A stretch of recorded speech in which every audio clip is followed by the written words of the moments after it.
L'acharnement à bannir du paysage humain l'irrégulier, l'imprévu et le difforme frise l'inconvenance. L'intérêt que le civilisé porte au peuple dit arriéré est des plus suspects. Inapte à se supporter davantage, il s'emploie à se décharger sur eux du surplus des maux qui l'accablent. Il les engage à goûter à ses misères. Il les conjure d'affronter un destin qu'il ne peut plus braver seul. À force de considérer la chance qu'ils ont de n'avoir pas évolué, il éprouve à leur égard les ressentiments d'un risque-tout, des conflits et des excès. De quel droit reste-t-il à l'écart, en dehors du processus de dégradation qu'il endure, lui, depuis si longtemps, et auquel il ne parvient pas à se soustraire? La civilisation, son œuvre, sa folie, lui apparaît comme un châtiment qu'il s'est infligé et qu'il voudrait à son tour faire subir à ceux qui ont échappé jusqu'ici. Venez en partager les calamités, soyez solidaires de mon enfer. Tel est le sens de sa sollicitude pour eux. Tel est le fond de son indiscrétion et de son zèle.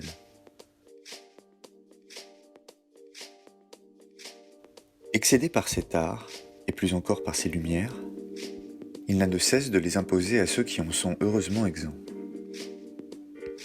Il procédait déjà ainsi, même à une époque où, pour encore éclairer, ni las de soi, il se livrait à sa cupidité, à sa soif d'aventure et d'infamie.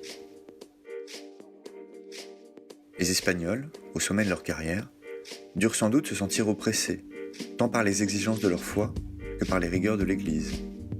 Ils s'en vengèrent par la conquête.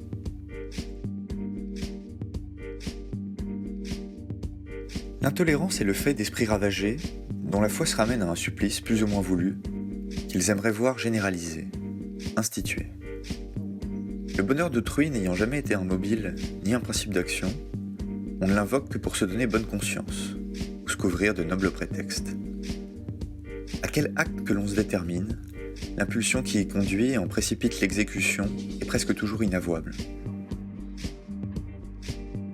Personne ne sauve personne, car on ne sauve que soi, et on y arrive d'autant mieux qu'on déguise en conviction le malheur qu'on veut distribuer et prodiguer. Ce n'est point pour libérer, c'est pour enchaîner qu'on s'applique à convertir. Dès que quelqu'un se laisse prendre à une certitude, il jalouse vos opinions flottantes, votre résistance au dogme ou au slogan, votre bienheureuse incapacité de vous y inféoder. Rougissant en secret d'appartenir à une secte ou à un parti, honteux de posséder une vérité et de s'y être asservi, il n'en voudra pas à ses ennemis déclarés, à ceux qui en détiennent une autre, mais à vous, à l'indifférent, coupable de n'en poursuivre aucune. Des restes d'humanité, on n'en trouve encore que chez les peuples qui, distancés par l'histoire, ne mettent aucune hâte à la rattraper.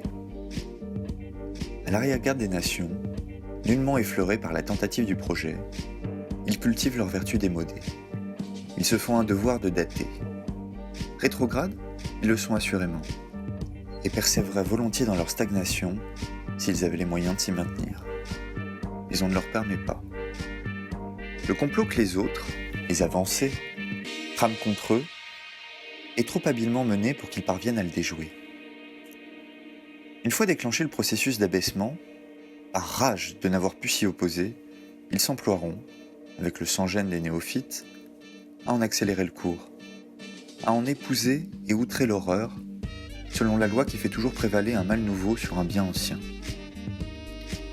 Et ils voudront se mettre à la page, ne fût-ce que pour montrer aux autres qu'eux aussi s'entendent à déchoir, qu'ils peuvent même, en matière d'échéance, les surpasser. À quoi bon s'en étonner ou s'en plaindre? Ne voit-on pas partout les simulacres l'emporter sur l'essence, la trépidation sur le repos?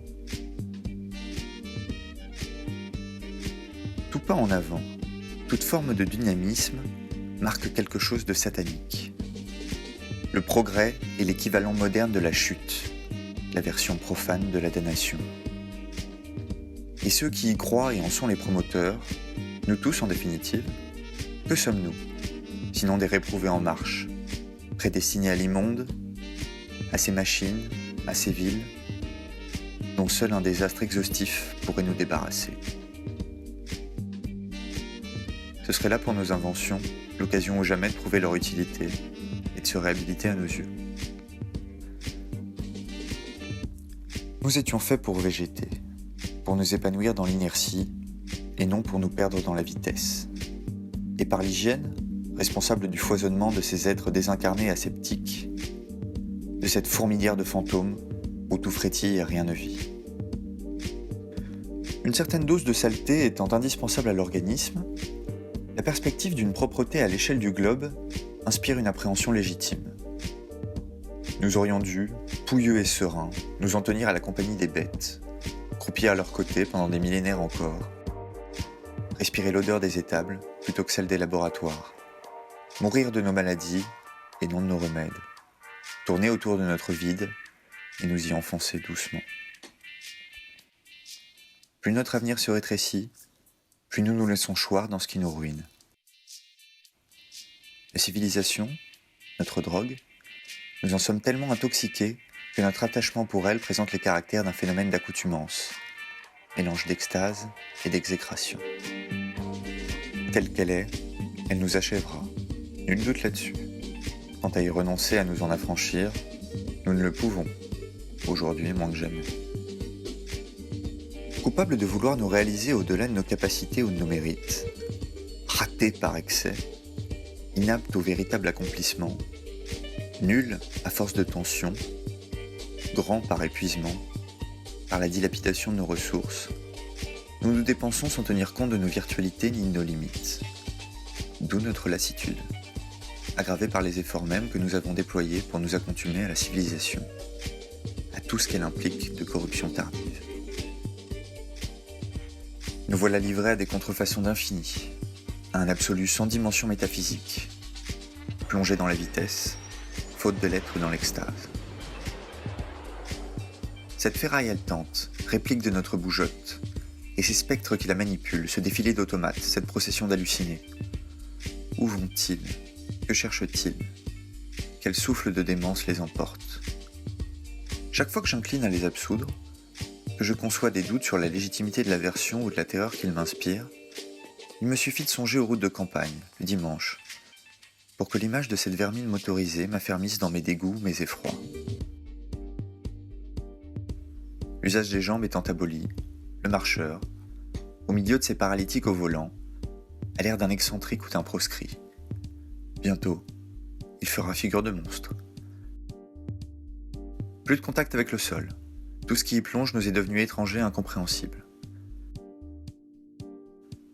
Coupés de toute racine, inaptes en outre à frayer avec la poussière ou la boue, nous avons réussi l'exploit de rompre non seulement avec l'intimité des choses, mais avec leur surface même. La civilisation, à ce stade, apparaît comme un pacte avec le diable, si l'homme avait encore une âme à vendre.